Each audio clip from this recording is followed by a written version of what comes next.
What's up, guys? Check out this GANIZA air fryer. It's made for large capacity things. Great for cooking and frying your food. I love air fryers. They're great to use to cook your food. So to turn this on, you just click this blinking power button. First, you gotta plug it in though. Okay, so the plug's in the back. So we're gonna click the power button. Lights up with the LED display. We got different options for cooking. So it has chicken, steak, fish, shrimp. I believe this is bacon.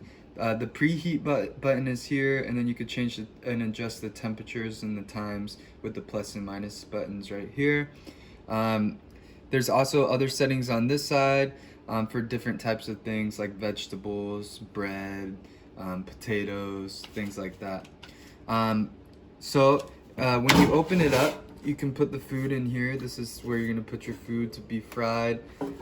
It's pretty large, so you could fit a good amount of food in here, and then you just slide it back in and then set it to whatever you want to set it to. And then you start cooking.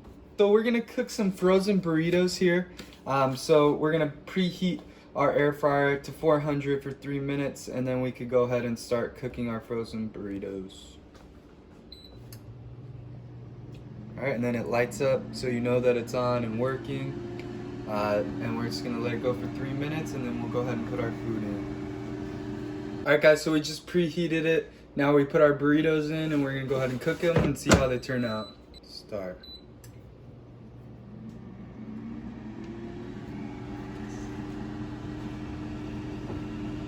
What's up, guys? Our burritos just got done, so we're gonna go ahead and pull them out. We're gonna use tongs to pull out because remember it's gonna be hot. So we're pulling this out. All right, put it on our plate. Let it cool off a little bit. And we can tell, oh my gosh, it's nice and crispy. Perfect burrito. Came out really nice, so let's take a bite.